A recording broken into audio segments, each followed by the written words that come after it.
Subscribe करिए हमारे channel target UP TET CTET को और बेल आइकन को दबाइए। हेलो फ्रेंड्स, मैं रेनू स्वागत करती हूँ आप सभी भावी अध्यापक एवं अध्यापिकाओं का आपके अपने channel target UP TET CTET में। दोस्तों, आज की इस वीडियो में हम पढ़ने वाले हैं आप लोगों के डीएलएड सेकेंड सेमेस्टर के थर्ड पेपर विज्ञान विषय के पवन सीरीज के बहुविकल्पी क्वेश्चंस की सीरीज में second part. First part already मैंने पढ़ा दिया है और बहुत ही अच्छे से सभी क्वेश्चंस को समझाया भी है। अगर आपने उस वीडियो को नहीं देखा है तो आपको उसकी लिंक डिस्क्रिप्शन बॉक्स में मिल जाएगी, बल्कि सभी विषयों के प्लेलिस्ट की लिंक आपको मिल जाएगी। जिस भी विषय में आपको क्वेश्चन देखने हैं, पढ़ने हैं, आप अच्छे से पढ़ सकते हैं दोस्तों। तो चलिए हम यहाँ पर स्टार्ट करते हैं क्वेश्चन नंबर 51 से। क्वेश्चन नंबर 51 है, कैल्शियम हाइड्रोक्साइड का सही सूत्र है CaOH का होल ट्वाइस, Ca2OH, CaOH का होल थ्राइस या फिर CaOH। राइट आंसर है CaOH का होल ट्वाइस। तो ये कैल्शियम हाइड्रोक्साइड का फॉर्मूला है। क्वेश्चन नंबर 52 है, भौतिक परिवर्तनों में पदार्थ के अणुओं में परिवर्तन होता है, पदार्थ के अणुओं में परिवर्तन नहीं होता है, नया पदार्थ बन जाता है, कोई परिवर्तन नहीं होता है। दोस्तों, मैंने आपको रतन सीरीज में भी ये क्वेश्चन आया था, तो मैंने आपको समझाया था कि जो भौतिक परिवर्तन होता है इसमें पदार्थ के अणुओं में कोई परिवर्तन नहीं होता है। जैसे कि कोई पेड़ है, बहुत ही आसान भाषा में समझाया था, कोई पेड़ है वो कट गया, उससे आपने मेज बना लिया, ठीक है, आपने कुर्सी बना ली, आपने बेड बना लिया, आपने बहुत सारी चीजें बना ली इससे, और बहुत सारे साज सज्जा के सामान बना लिए। लेकिन उसमें जो मेन चीज है वो लकड़ी तो वही है ना, लकड़ी के जो अणु है उसमें तो कोई परिवर्तन नहीं है, पदार्थ के जो अणु है वो तो वही रह गए।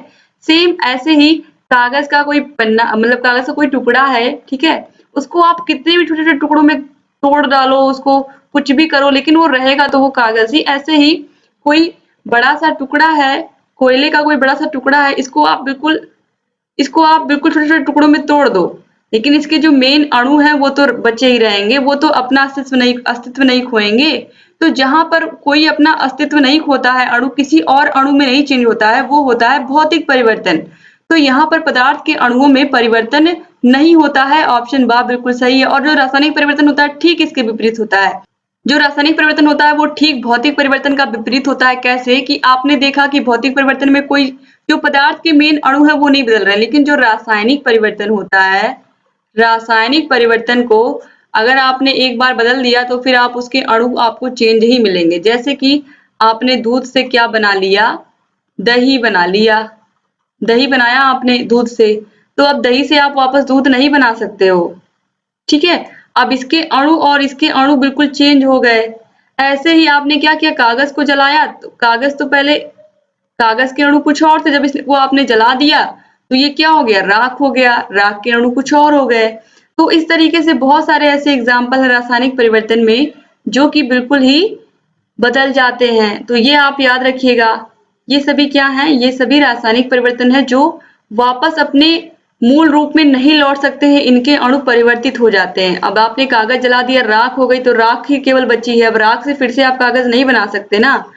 क्वेश्चन नंबर 53 है, निम्नलिखित में से कौन सा प्रत्यावर्तित परिवर्तन है। प्रत्यावर्तित परिवर्तन है, यहाँ पर आप देखिए, दूध का फटना, मोम का पिघलना, मोमबत्ती का जलना या फिर सब्जी का पकना।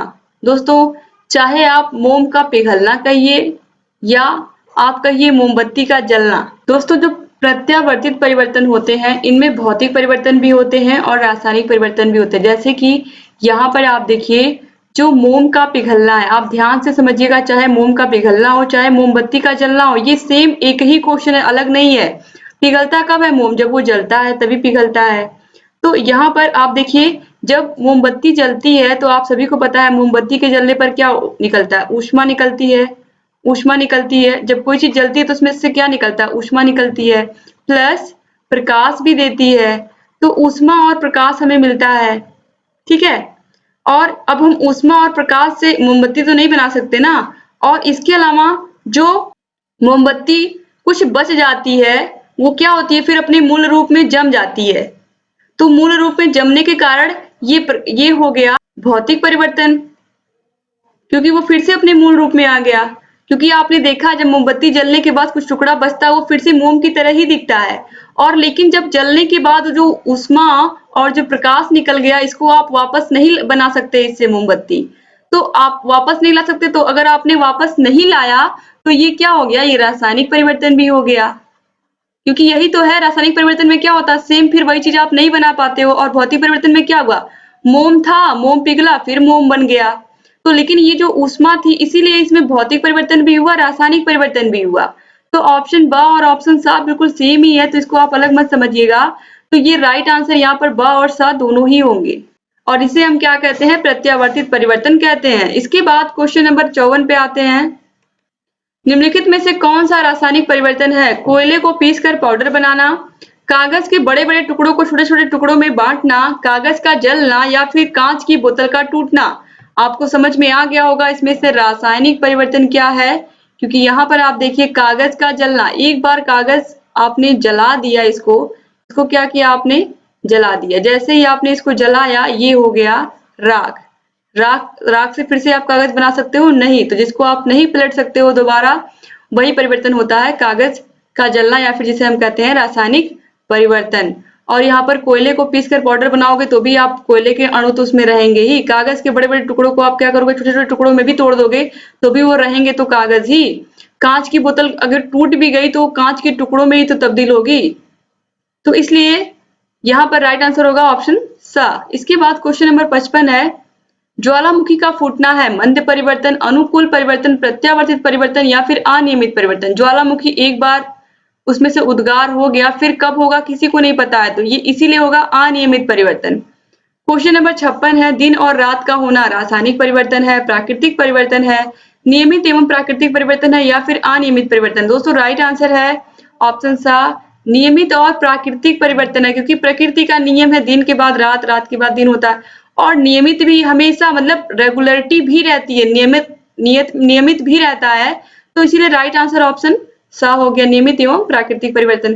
क्वेश्चन नंबर 57 है, अम्ल वे पदार्थ हैं जो जलीय विलयन में H3O+ हाइड्रोनियम आयन बनाते हैं, जलीय विलयन में OH- हाइड्रॉक्सिल आयन देते हैं, जलीय विलयन में हाइड्रोजन गैस बनाते हैं, या फिर जलीय विलयन में H3O+ हाइड्रोनियम आयन नहीं बनाते हैं। तो यहाँ पर राइट आंसर है ऑप्शन आ। सेम यही क्वेश्चन आपने देखा था, राजन सीरीज का पहला क्वेश्चन है ये।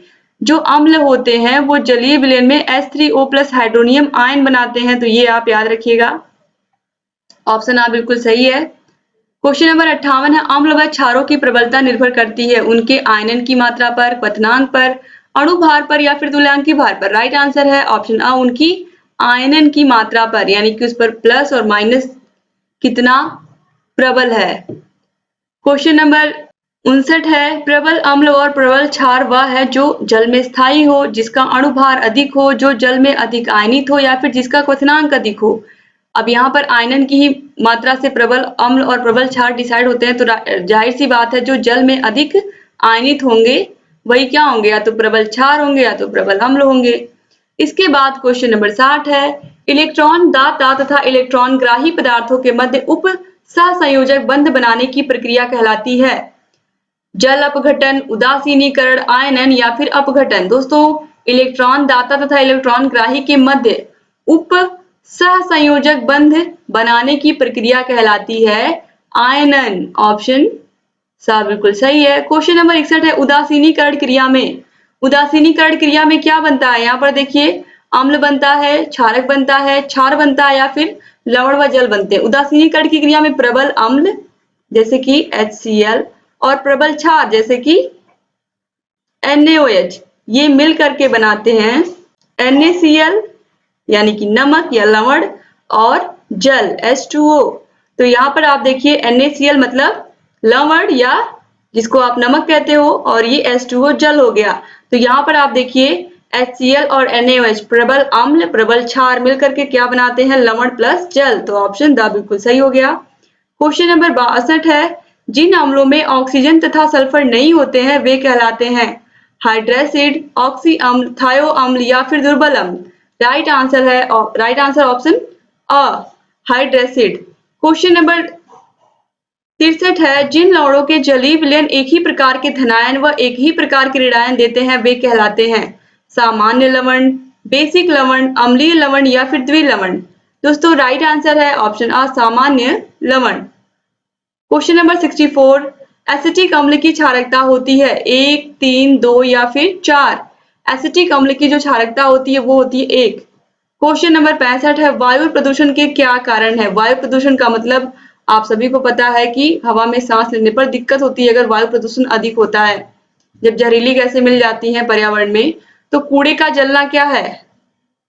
आप सभी को पता है अगर कूड़ा जलाया जाता है उसमें बहुत सारे प्लास्टिक होते हैं और भी बहुत सारी चीजें होती हैं जिनसे हानिकारक गैस निकलता है, तो स्वाभाविक सी बात है इससे वायु प्रदूषण होगा ही होगा।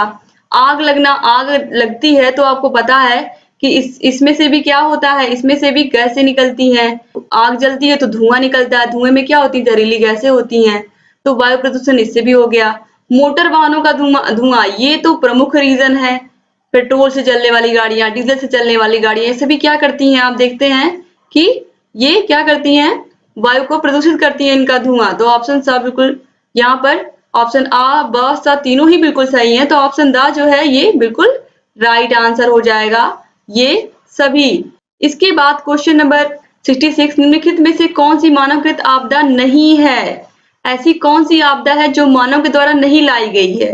अग्निकांड, बम विस्फोट, रेल दुर्घटना या फिर भूकंप? तो भूकंप ही एक ऐसी आपदा है जो प्राकृतिक होता है, जो प्राकृतिक होता है। ये कोई मनुष्य नहीं करता कि भूकंप आ जाएगा कल आएगा, ये तो प्रकृति में होता है, आपदा है ये। तो ऑप्शन द बिल्कुल सही है। लेकिन ये जो अग्निकांड होता है, रेल दुर्घटना होती है, बम विस्फोट विस्फोट होता है, बम तो आदमी ने बनाया तो मानवकृत हो गया, रेल भी आदमी ने बनाई, और अग्नि आग भी तो आदमी ने ही लगानी शुरू की। आग भी तो इंसान ने ही आग की खोज की थी, तो आग भी कहीं ना कहीं इंसान की गलती से लगता है। तो यहाँ पर ये सभी चीजें बिल्कुल राइट है, केवल ऑप्शन द जो है ये भूकंप, ये क्या है, ये प्राकृतिक आपदा है। ये क्या है, प्राकृतिक, आप याद रखिएगा ये प्राकृतिक आपदा है। क्वेश्चन नंबर 67 है, आपदा प्रबंधन विधेयक संसद में कब प्रस्तुत हुआ? 2002 में, 2003 में, 2004 में या फिर 2005 में? राइट आंसर है ऑप्शन द 2005 में आपदा प्रबंधन विधेयक संसद में प्रस्तुत किया गया था। क्वेश्चन नंबर 68 है, जनसंख्या विस्फोट का कारण है? अनियंत्रित जनसंख्या वृद्धि, नियंत्रित जनसंख्या वृद्धि, अनियंत्रित जन्म दर या फिर अनियंत्रित जन्म दर एवं जनसंख्या वृद्धि? दोस्तों, जनसंख्या विस्फोट का प्रमुख कारण है इसमें अनियंत्रित जन्म दर, यानी कि जन्म दर हो रही है इसमें कोई नियंत्रण नहीं है, तो ये राइट आंसर है। और इसी रीजन से क्या हो रहा है, जनसंख्या वृद्धि हो रही है। जब जन्म दर अधिक होगी तो जनसंख्या बढ़ेगी, स्वाभाविक सी बात है। तो राइट आंसर क्या हो जाएगा, ऑप्शन द। क्वेश्चन नंबर 69 है, सुनामी का निर्माण होता है पृथ्वी पर प्लेट खिसकने से, चट्टानों के टूटने से, वैश्विक उष्मा से या फिर पृथ्वी के नीचे खिंचाव और भिचाव की हलचल से? दोस्तों राइट आंसर है ऑप्शन आ, पृथ्वी पर प्लेट खिसकने से। क्वेश्चन नंबर 70 है, सुनामी का संबंध है प्रसिद्ध शरारती जलमग्न लहर या फिर पानी के अंदर उत्पन्न लहर? दोस्तों, जो सुनामी होती है ये पानी के अंदर उत्पन्न लहर होती है, तो ये राइट आंसर हो गया। इसके बाद क्वेश्चन नंबर 71 है, बादल फटने का अर्थ है अचानक भारी वर्षा होना, ओले पड़ना, बर्फ का पिघलना या फिर हल्की बौछारें आना? मैंने बादल फटने के बारे में ऑलरेडी आप लोगों को क्लासेस में भी बताया है कि बादल फटने का मतलब होता है कि कहीं पर अचानक से ढेर सारा पानी गिर जाना या फिर वर्षा हो जाना, ढेर सारी बारिश एक साथ हो जाना। तो इसकी वजह से वहां पर क्या होता है, बाढ़ की तरह माहौल हो जाता है। जहां पर भी इस तरीके की स्थिति होती है बादल फटने की, और बहुत ही अधिक जन और माल की हानि होती है। इसके बाद क्वेश्चन नंबर 72 है, चक्रवात का आकार होता है चौकोर, गोल, अंडाकार या फिर आयताकार? राइट आंसर है ऑप्शन सा, अंडाकार। क्वेश्चन नंबर 73 है, किस ग्रह को वर्ष 2006 में ग्रह की श्रेणी से हटा दिया गया है? पृथ्वी को, मार्स को, नेपच्यून को या फिर प्लेटो को? राइट आंसर है ऑप्शन द, प्लेटो को। क्वेश्चन नंबर 74 है, द्वितीय प्रकार के उत्तोलक का उदाहरण है? द्वितीय प्रकार के उत्तोलक का एग्जाम्पल इसमें से कौन सा है? बोतल खोलने वाला यंत्र, पंजेदार हथौड़ी, कैंची या फिर ब्रेड काटने का चाकू? दोस्तों राइट आंसर है बोतल खोलने वाला यंत्र, ऑप्शन आ बिल्कुल सही है। जिससे हम कोल्ड ड्रिंक की बोतल्स खोलते हैं, जो बोतल खोलने वाला यंत्र होता है वो द्वितीय प्रकार के उत्तोलक में आता है। ऑलरेडी मैं आपको बता चुकी हूँ कि मैंने क्लासेस में पढ़ा दिया है उत्तोलक चैप्टर को, बहुत ही अच्छे से आप देख लीजिएगा। क्वेश्चन नंबर 75 है, प्रबल क्षार है NH4OH, CaOH का होल ट्वाइस, NaOH या फिर MgOH का होल ट्वाइस? राइट आंसर है ऑप्शन सा NaOH। NaOH क्या है? प्रबल क्षार है, जबकि HCl क्या है? प्रबल अम्ल है। आपको पता है। क्वेश्चन नंबर 76 है, अधपका मांस खाने से होने वाला रोग है। जो अधपका मांस मतलब कच्चा मांस कुछ लोग खा लेते हैं, जैसे आधा पका हुआ है और आधा कच्चा, तो उससे कौन सा रोग हो जाता है? टाइफाइड, एंथ्रेक्स, रेबीज या फिर पील पाँव। राइट आंसर है ऑप्शन बा एंथ्रेक्स। और ये क्वेश्चन राजन सीरीज में भी था, आपको पता है। क्वेश्चन नंबर 77 है, रसांकुर विली संरचना पाई जाती है कहाँ पर? क्षुद्रांत में, यकृत में, लार ग्रंथि में या फिर हृदय में। राइट आंसर है ऑप्शन आ क्षुद्रांत में। क्वेश्चन नंबर 78 है, निम्नलिखित में से भौतिक परिवर्तन है? दूध से दही का बनना, गन्ने के रस से सिरके का बनना, बल्ब का जलना या फिर कागज का जलना। आप सभी को पता है कि दूध से दही का बनना, एक बार दूध से दही बन गया तो वो फिर वापस दही से आप दूध नहीं बना सकते, ये रासायनिक परिवर्तन है। तो ये यहाँ पर राइट आंसर नहीं हुआ, यहाँ पर भौतिक परिवर्तन पूछा है। ऑप्शन ब गन्ने के रस से सिरका का बनना। गन्ने के रस से अगर सिरका बन गया तो फिर सिरके से आप गन्ने का रस नहीं बना सकते हैं, तो ये भी रासायनिक परिवर्तन हो गया। यहाँ पर भौतिक परिवर्तन पूछा है तो ये भी गलत हो गया। ऑप्शन द है कागज का जलना। कागज को अगर एक बार आप जला दोगे तो केवल राख ही बचेगी, राख से आप वापस कागज नहीं बना सकते हो, तो ये भी रासायनिक परिवर्तन हुआ। तो ये तीनों रासायनिक परिवर्तन हो गए, बचा कौन? बल्ब का जलना। ये क्या है? भौतिक परिवर्तन है। आप जब चाहो बल्ब को जला दो, जब चाहो आप बुझा दो, स्विच तो आपके हाथ में है। तो इस तरीके से ये बल्ब जल रहा है, उसके बाद आप बुझा दोगे तो फिर वो जैसे था वैसा ही हो जाएगा, पहले की तरह। क्वेश्चन नंबर 79 है, नींबू में पाया जाने वाला अम्ल है। दोस्तों यहाँ पर मैं आप लोगों को बता दूं, चाहे नींबू हो, चाहे अंगूर हो, ठीक है, चाहे संतरा हो, जितने भी खट्टे फल हैं आप इन सभी को याद रखिए, चाहे आंवला हो, इन सभी में साइट्रिक एसिड पाया जाता है। ऑप्शन द बिल्कुल सही है। तो ये आप सभी खट्टे फलों में याद रखिएगा, साइट्रिक एसिड पाया जाता है। क्वेश्चन नंबर 80 है, विटामिन डी का सबसे सस्ता प्राकृतिक स्रोत है। आप सभी को पता है विटामिन डी किससे मिलता है? सूर्य के प्रकाश से मिलता है, तो ऑप्शन सा बिल्कुल सही हो जाएगा। क्वेश्चन नंबर 81 है, सरौता में आलम्ब होता है किनारे पर, बीच में, किनारे तथा बीच के मध्य या फिर उपयुक्त में से कोई नहीं। राइट आंसर है ऑप्शन आ किनारे पर। सरौता में आलम्ब कहाँ होता है? किनारे पर। क्वेश्चन नंबर 82 है, घड़ी को चाबी देने में संग्रह करते हैं गतिज ऊर्जा का, गुरुत्वीय त्वरण का, स्थितिज ऊर्जा का या फिर सामर्थ्य का। दोस्तों घड़ी को चाबी देने में हम संग्रह करते हैं गतिज ऊर्जा का। कैसे? जब हम घड़ी में चाबी भरते हैं तो फिर चाबी भरने के बाद घड़ी क्या होती है? चलने लगती है। तो जो चाबी भरने वाली घड़ी होती है उसमें हम क्या करते हैं? गतिज ऊर्जा का संग्रहण करते हैं, तभी घड़ी क्या होती है? चलती रहती है, चलती रहती है। क्वेश्चन नंबर 83 है, एलिसा परीक्षण किया जाता है कैंसर में, क्षय में, एड्स में या फिर टाइफाइड में। राइट आंसर है ऑप्शन सा एड्स में। ये क्वेश्चन भी बहुत ही महत्वपूर्ण है। क्वेश्चन नंबर 84 है, नाइट्रोजन अणु में होता है त्रिक आयनिक बंध, एकल सहसंयोजी बंध, द्वि सहसंयोजी बंध या फिर त्रिक सहसंयोजी बंध। दोस्तों राइट आंसर है ऑप्शन द त्रिक सहसंयोजी बंध।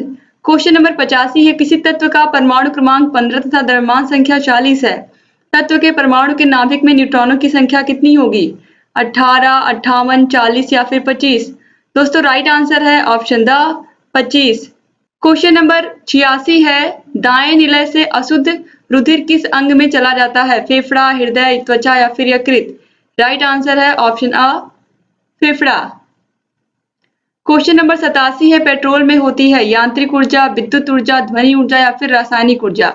जो पेट्रोल होता है, डीजल होता है, प्राकृतिक गैस, ये सभी चीजें जो होती हैं इनमें होता है रासायनिक ऊर्जा। ऑप्शन द बिल्कुल सही है। इसी प्रकार से एलपीजी गैस। क्वेश्चन नंबर 88, निम्नलिखित में से चूना पत्थर का रासायनिक सूत्र है? Na2CO3, CaOH का होल ट्वाइस, CaO या फिर CaCO3। चूना पत्थर का जो फॉर्मूला होता है वो होता है CaCO3। क्वेश्चन नंबर 89 है, सोलर सेल में मुख्य रूप से ऊर्जा का रूपांतरण होता है। ये मैंने ऑलरेडी आपको ये क्वेश्चन समझाया। जो सोलर सेल होता है वो सूर्य के प्रकाश से ऊर्जा लेता है और वो अपनी ऊर्जा को किस में कन्वर्ट करता है? प्रकाश ऊर्जा में या विद्युत ऊर्जा में। तो जो ऑप्शन आ है प्रकाश ऊर्जा का विद्युत ऊर्जा में, ये बिल्कुल राइट आंसर है। सूर्य के प्रकाश से प्रकाश ऊर्जा को लेता है वो और इसे किस में कन्वर्ट कर देता है? विद्युत ऊर्जा में। तो यहाँ पर ये बिल्कुल राइट आंसर हो गया। इसके बाद क्वेश्चन नंबर 90 है, पेलेग्रा रोग निम्नलिखित में से किस विटामिन की कमी से होता है? Vitamin A, vitamin B, vitamin C या फिर विटामिन डी? राइट आंसर है ऑप्शन ब विटामिन बी। क्वेश्चन नंबर 91 है, जड़ों द्वारा वर्धी प्रजनन होता है आलू में, शकरकंद में, अदरक में या फिर गन्ना में? दोस्तों, जड़ों द्वारा वर्धी प्रजनन किसमें होता है ये पूछा है। तो जो आलू होता है ये तना होता है, आप सभी लोगों को पता है। और यहाँ पर जो ऑप्शन सा में अदरक दिया है दोस्तों, जड़ों में वर्धी प्रजनन का मतलब होता है कि उसी वस्तु के, दोस्तों जड़ों द्वारा वर्धी प्रजनन होता है शकरकंद में, ऑप्शन ब बिल्कुल सही है। क्वेश्चन नंबर 92 है, वह उत्तोलक जिसमें आलंब एवं आयाम के मध्य भार होता है? हैंडपंप, चाकू, ट्रॉली या फिर फावड़ा? राइट आंसर है ऑप्शन सा ट्रॉली। क्वेश्चन नंबर 93 है, विद्युत ऊर्जा को यांत्रिक ऊर्जा में परिवर्तित करता है? दोस्तों, विद्युत ऊर्जा को यांत्रिक ऊर्जा में परिवर्तित करता है विद्युत मोटर, ऑप्शन सा बिल्कुल सही है। जबकि डायनमो क्या करता है? डायनमो यांत्रिक ऊर्जा को विद्युत ऊर्जा में बदलता है। सोलर सेल क्या करता है? प्रकाश ऊर्जा को विद्युत ऊर्जा में बदलता है, आप सभी को पता है। क्वेश्चन नंबर 94 है, अम्ल वे पदार्थ हैं, अम्ल वे पदार्थ हैं जो जलीय विलयन में हाइड्रोनियम आयन बनाते हैं। ये आप लोगों को याद हो चुका होगा। चौथी बार ये क्वेश्चन मैं आपको पढ़ा रही हूँ। राजन सीरीज में भी 2 बार आया था, पवन सीरीज में भी 2 बार आया है। क्वेश्चन नंबर 95 है, विटामिन सी का रासायनिक नाम है? रेटिनॉल, एस्कॉर्बिक अम्ल, थायोमीन या फिर टोकोफिरॉल? दोस्तों, विटामिन के नाम मैंने बहुत ही इजी वे में ट्रिक के माध्यम से ऑलरेडी आप लोगों को पढ़ाया है, तो प्लीज आप लोग उसको पढ़ लीजिएगा। आसानी से एक बार अगर आप याद कर लोगे तो फिर कभी आपको भूलेगा ही नहीं। तो राइट आंसर यहाँ पर होगा ऑप्शन बा एस्कॉर्बिक अम्ल। मैंने पढ़ाया है रथ एक टॉफी, इस तरीके से पूरा ट्रिक बनाया है, आपको सभी विटामिन के रासायनिक नाम याद हो जाएंगे इस तरीके से। क्वेश्चन नंबर 96 है, द्वितीय श्रेणी का उत्तोलक है? कैंची, हैंडपंप, चिमटा या फिर सरौता? राइट आंसर है ऑप्शन सा सरौता। इसके अलावा जो कूड़ा ढोने वाली गाड़ी होती है जिसमें भार बीच में होता है, ट्रॉली, ये सभी चीजें आती हैं द्वितीय श्रेणी के उत्तोलक में। उत्तोलक चैप्टर ऑलरेडी मैं आपको पढ़ा चुकी हूँ। इसके बाद क्वेश्चन नंबर 97 है, इनमें से सूचक इंडिकेटर नहीं है? लाल लिटमस, मिथाइल ऑरेंज, फिनाप्थलीन या फिर एंटासिड? राइट आंसर है option the antacid. Question number 98 है, पित्त रस बनता है अमाशय में, ग्रहणी में, छोटी आंत में या फिर यकृत में? राइट आंसर है ऑप्शन द यकृत में। क्वेश्चन नंबर 99 है, तृतीय श्रेणी के उत्तोलक का एग्जाम्पल है? सरौता, कैंची, बोझ कूड़ा ढोने वाली गाड़ी या फिर चिमटा? दोस्तों, जो तृतीय श्रेणी का उत्तोलक होता है वो होता है चिमटा, ऑप्शन द बिल्कुल सही है। क्वेश्चन नंबर 100 है यहाँ पर दोस्तों, प्रकाश संश्लेषण की क्रिया में कौन सी गैस निकलती है? प्रकाश संश्लेषण की क्रिया में क्या होता है? ऑलरेडी बहुत ही अच्छे से मैं आपको समझा चुकी हूँ कि सूर्य के प्रकाश की उपस्थिति में पेड़ पौधे कार्बन डाइऑक्साइड और जल लेकर के क्या बनाते हैं? ऑक्सीजन बनाते हैं और ग्लूकोज बनाते हैं। तो ये आप याद रखिएगा। तो ऑक्सीजन गैस निकलती है, तो यहाँ पर ऑप्शन बा बिल्कुल सही है। और ये क्वेश्चन भी देखिए पूछा गया है। क्वेश्चन नंबर 101 है, एक तत्व के समस्थानिक में होते हैं? दोस्तों, समस्थानिक का मतलब होता है कि उस तत्व के आपको परमाणु क्रमांक समान मिलेंगे लेकिन द्रव्यमान संख्याएं भिन्न भिन्न होंगी। तो उनकी परमाणु क्रमांक संख्याएं समान होंगी तो आप ढूंढिए कहां पर है, या परमाणु संख्या समान होगी लेकिन द्रव्यमान संख्या क्या होगी? भिन्न होगी। तो ऑप्शन आ बिल्कुल सही है, परमाणु संख्या समान लेकिन द्रव्यमान संख्या भिन्न होगी तो वे तत्व कहलाएंगे समस्थानिक। और संभारिक ठीक इसका उल्टा होता है, जिन तत्वों के परमाणु संख्या भिन्न भिन्न होते हैं लेकिन द्रव्यमान संख्या समान होती है वो होते हैं संभारिक। क्वेश्चन नंबर 102 है, चंद्रमा क्या है? आप सभी को पता है चंद्रमा पृथ्वी का क्या है? एक उपग्रह है। तो ऑप्शन सा बिल्कुल सही हो गया। इस तरीके से जितने भी क्वेश्चन थे आपके राजन सीरीज में, पवन सीरीज में, बहुविकल्पी, हमने सभी को कंप्लीट करा दिया है और उम्मीद करती हूँ कि आप हमारे सभी वीडियोस को देख रहे होंगे। दोस्तों, अगर आपको वीडियो अच्छा लगा है तो प्लीज लाइक जरूर कर दीजिए और कमेंट करना तो बिल्कुल मत भूला करिए आप लोग। उम्मीद करती हूँ कि आपको सभी वीडियोस अच्छे लग रहे होंगे और आपको बहुत सारी चीजें समझ में भी आ रही होंगी और आप सभी वीडियोस को मन से पढ़ रहे होंगे। दोस्तों, आपको सभी विषयों के प्लेलिस्ट की लिंक डिस्क्रिप्शन बॉक्स में मिल जाएगी। आपको सबसे पहले सभी विषयों में जब आप क्लिक करोगे लिंक पर, सभी विषयों के आपको हैंड रिटन नोट्स मिलेंगे और सभी हैंड रिटन नोट्स के आपको वीडियोस मिलेंगे। उसके बाद आपको सभी विषयों के हर एक चैप्टर के इम्पोर्टेंट क्वेश्चंस, उसके बाद राजन सीरीज, पवन सीरीज, इस तरीके से लगातार हम लोगों ने आपकी तैयारी करवाई है। फिर प्रीवियस ईयर क्वेश्चन पेपर ताकि कोशिश ये है हमारी कि आप लोगों को हम भरपूर जितना हो सके उतनी तैयारी आप लोगों की करवाएँ और आपकी बेस्ट तैयारी करवाएँ, ताकि आपको कहीं भी किसी प्रकार की कोई समस्या ना हो और एग्ज़ाम में आप अपना बेस्ट करके आएँ। क्योंकि आप लोग जितनी मेहनत करोगे सेकंड सेमेस्टर में, वो आपका मेरिट उतना ही हाई जाएगा, आपके मार्क्स उतने ही अच्छे जाएँगे। तो दोस्तों, अगर अभी तक आपने हमारे चैनल को सब्सक्राइब नहीं किया तो प्लीज़ सब्सक्राइब कर दीजिए और बगल में आपको घंटी का भी निशान दिख रहा होगा, सब्सक्राइब के बगल में घंटी का निशान होगा, उसको भी प्रेस कर दीजिएगा, ताकि हम जो भी नई वीडियोज़ बनाते हैं उसका नोटिफिकेशन आप लोग के पास समय से पहुंचे और आप हमारे सभी वीडियोस को ऐसे ही देखते रहें और लगातार ऐसे ही हमारे चैनल से सभी विषयों को समझते हुए आगे बढ़ते रहें। तो एक बार फिर से दोस्तों, आप सभी का बहुत-बहुत धन्यवाद। यहाँ पर आई बटन दिख रहा होगा, आई बटन पर भी क्लिक करके आप सभी वीडियोस को देख सकते हैं और लगातार ऐसे ही हमारे चैनल से बने रह सकते हैं। तो दोस्तों, ऐसे ही हमारे चैनल से बने रहिएगा। लगातार आपको ऐसे ही वीडियोस हम अच्छे-अच्छे प्रोवाइड कराते रहेंगे। साथ ही साथ आप लोगों को आगे चल कर के UP TET, super TET, C TET सबकी तैयारी करवाएँगे, ताकि आप लोग जल्द से जल्द शिक्षक बन सके। तो एक बार फिर से आप सभी का बहुत-बहुत धन्यवाद दोस्तों। मिलते हैं नेक्स्ट वीडियो में, तब तक अपना ख्याल रखिएगा, अपने परिवार का ख्याल रखिएगा। जय हिंद।